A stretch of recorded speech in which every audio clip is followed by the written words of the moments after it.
Hello everyone, how are you all? I hope you all are good. आज मेरे साथ फिर से वही सेम ट्रेजेडी हो गई, सॉरी टू से, बट मैं यहाँ पर देखिए अब सारे डैश लगे हुए हैं। मैं यहाँ तक इवन यहाँ तक मैं पढ़ा चुकी थी, उसके बाद क्या हुआ कि मुझे पता चला कि इसमें वीडियो रिकॉर्ड ही नहीं हुई है।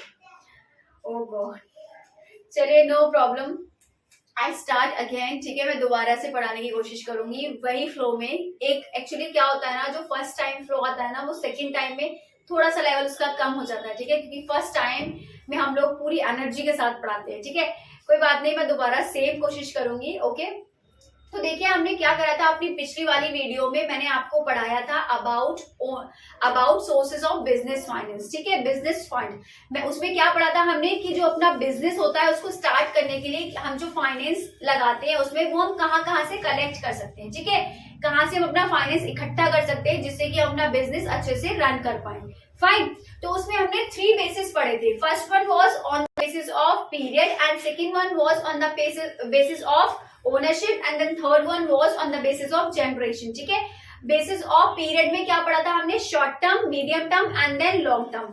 ठीक है, on the basis of ownership में क्या पढ़ा था? Owners fund and then borrowed fund. ठीक है, and on the basis of generation में हमने क्या पढ़ा था? Internal sources and external sources. ठीक है, तो जो हमने सेकंड वाला पढ़ा था on the basis of ownership, ठीक है, अब उसमें ओनर्स फंड होता क्या है? ठीक है, व्हाट इज ओनर्स फंड और क्या होता है रिटेन्ड अर्निंग्स क्या होता है? ठीक है, तो उसके बारे में आज हम पढ़ेंगे। So let's start.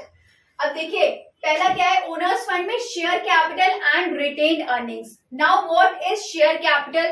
Share capital क्या होता है कि किसी चीज को शेयर्स, जो कैपिटल होती है हमारी, जो हम कैपिटल लगाते हैं बिजनेस में, उसको स्मॉल स्मॉल पार्ट्स में डिवाइड करना। उसको जब हम स्मॉल स्मॉल छोटे छोटे पार्ट्स में डिवाइड कर देते हैं तो हम उसको क्या बोलते हैं? शेयर्स बोलते हैं। ठीक है, फॉर एग्जाम्पल हमने यहाँ पर क्या किया? 2 लाख हमारी शेयर कैपिटल है। ठीक है, अब इसको हमने 10 पार्ट्स में डिवाइड कर दिया तो कितना हो गया? 20,000। ठीक है, तो क्या हो गया? हमने इसको 10 पार्ट्स में डिवाइड कर दिया। Now this 20,000 is shares. ठीक है, दीज 20,000 आर शेयर्स। फाइन, तो क्या मतलब हुआ उसका?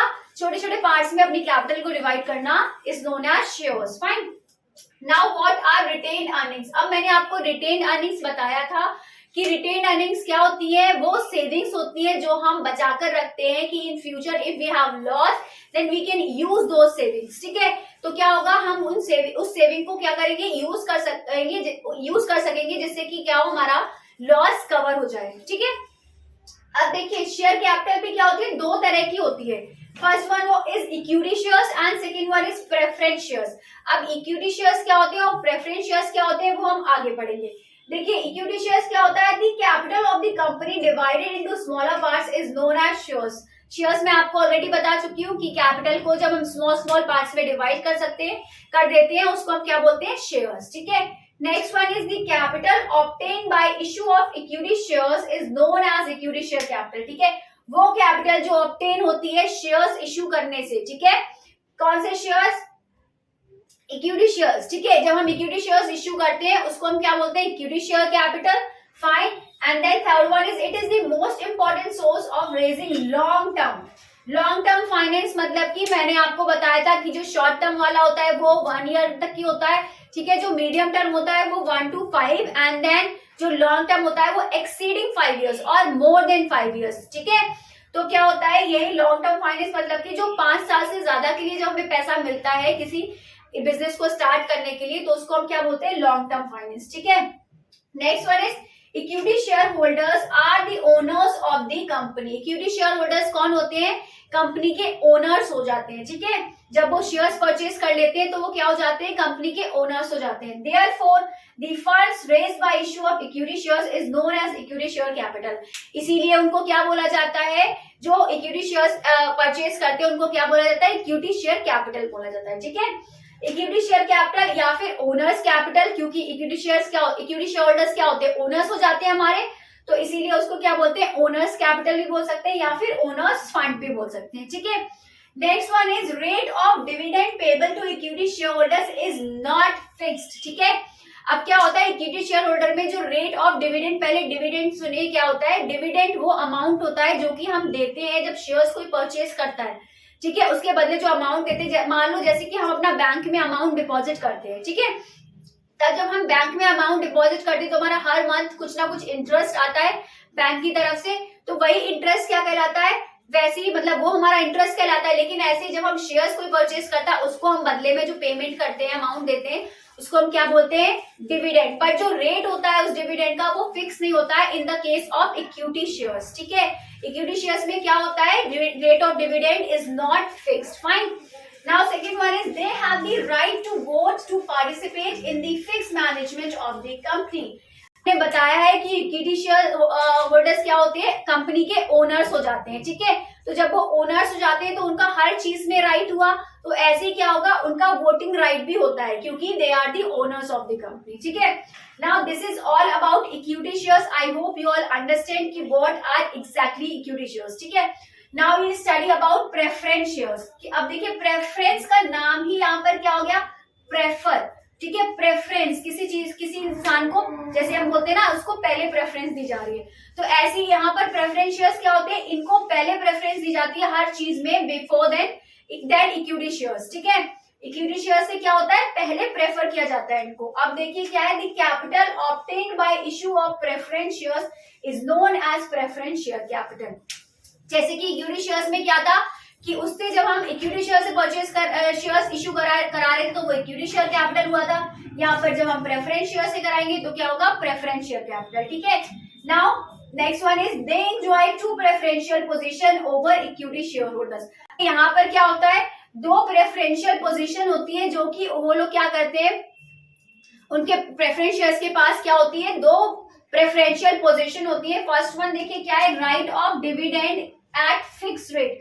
अब हमने ऊपर इक्विटी शेयर्स में क्या पढ़ा था कि डिविडेंड रेट फिक्स नहीं है, बट प्रेफरेंस शेयर में क्या होता है कि जो रेट ऑफ डिविडेंड होता है वो फिक्स होता है। जैसे कि हमने बोल दिया कि इनको हमें 15% डिविडेंड देना है, तो वो फिक्स ही रहेगा, 15% ही दिया जाएगा। ऐसा नहीं हो सकता कि हमें ज्यादा प्रॉफिट हो गया तो हम उसको 20% दे दें, या फिर हमें इस साल लॉस हो गया है तो हम 10% दे दें। ठीक है, लेकिन इक्विटी शेयर्स में क्या होता है, अगर हमें लॉस हो गया है तो हम उसके अकॉर्डिंग डिविडेंड दे सकते हैं, अगर हमें ज्यादा प्रॉफिट हो गया है तो if we want then we can give according to that. ठीक है, next one is payment of capital at liquidation. ठीक है, अब क्या हो गया, यहाँ पर अगर पेमेंट ऑफ कैपिटल वही चीज है, इक्विटी शेयर से पहले इनको सारी चीजें दी जाती है, तो यहाँ पर भी वही बात है, पेमेंट ऑफ कैपिटल क्या होता है, इक्विटी शेयर से पहले दे दिया जाता है। ठीक है, now see types of preference shares. अब यहाँ पर क्या आ गए, कुछ टाइप्स होते हैं प्रेफरेंस शेयर्स के।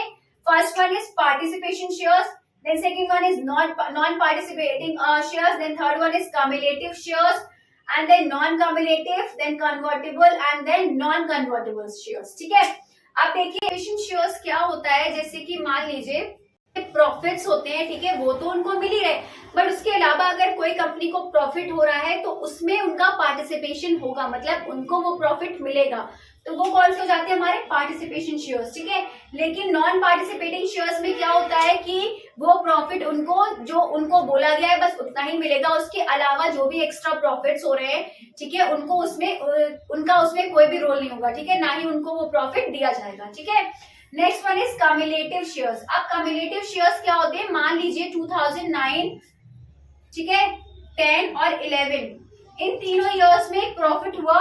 ठीक है, अब सॉरी डिविडेंड है इन तीनों का, मान लीजिए 10 का उनको नहीं दिया, 2010 का नहीं दिया। ठीक है, और 11 में क्या हुआ, उनको ज्यादा प्रॉफिट हो गया, 10 में मान लो उनको लॉस हो गया था इसलिए उन्होंने प्रॉफिट नहीं दिया। बट अब आगे क्या हुआ, 11 में 2011 में उनको बहुत ज्यादा प्रॉफिट हो गया, तो उन्होंने जो उसका पार्ट था, जितना परसेंटेज था उनको दे दिया, और साथ ही 2010 का भी उनको प्रोवाइड करा दिया।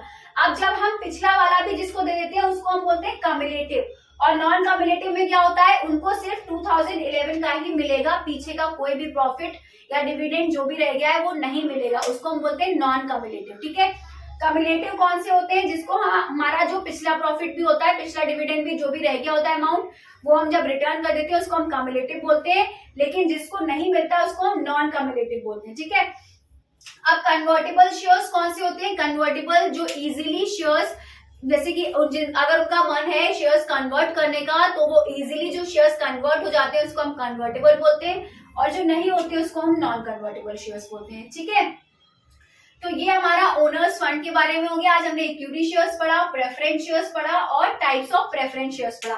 अब मैं आपको रिटेन्ड अर्निंग्स आपको शॉर्ट में वैसे बता चुकी हूँ, बट आप थोड़ा सा डिटेल में एक बार देख लीजिए व्हाट इज रिटेन्ड अर्निंग्स क्या होता है।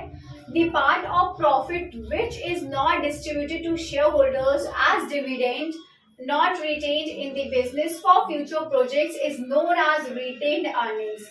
मतलब कि वो पार्ट जो शेयर होल्डर्स को हम नहीं देते हैं, ठीक है, एज अ डिविडेंड। क्यों नहीं देते हैं? क्योंकि हम क्या करते हैं, शेयर होल्डर से बोलते हैं कि अगर इन फ्यूचर हमें कोई भी प्रॉब्लम होगी, जैसे कि हम लोग क्या करते हैं अपने घर में भी कुछ सेविंग्स करके रख सकते हैं, जैसे कि इन केस अगर कभी हमें इमरजेंसी हो जाए, किसी की तबीयत खराब हो जाए या कुछ भी हो जाए, एनी रीजन, तो उसके लिए हम सेविंग्स रखते हैं। ऐसे हम बिजनेस के लिए क्या करते हैं, कुछ सेविंग्स करके रखते हैं, जिससे कि बिजनेस में अगर कभी इन फ्यूचर हमें कोई भी लॉस हो तो वो सेविंग्स को हम क्या करें, यूज कर लें। तो वो इसीलिए शेयर होल्डर से डिस्कस किया जाता है कि वो ये अगर आप लोग मतलब सबकी उन लोगों की क्या करते हैं, पूछते हैं उन लोगों से कि अगर आप लोग बोलते हैं तो क्या करेंगे, अमाउंट सेव कर लिया जाए जिससे कि इन फ्यूचर कोई भी प्रॉब्लम नहीं हो हमें, ठीक है, बिजनेस अपना रन करने में। फाइन। तो इसके दो नाम और होते हैं, क्या होता है, clubbing back of profits and self financing, ठीक है। एक तो रिटेन अर्निंग्स होता है जिसका मतलब होता है सेविंग, सिंपल मीनिंग, और उसका दूसरा नाम क्या होता है, क्लबिंग बैक ऑफ प्रॉफिट्स, और एक और होता है सेल्फ फाइनेंसिंग, ठीक है। So this is all for today. I hope you all understand equity shares, preference shares and retained earnings. In our next video आगे का हम लोग अपना पार्ट कवर करेंगे, ठीक है। So if you like then kindly do like, comment, share and subscribe my channel. So till then, bye bye, take care, have a good day and take a screenshot.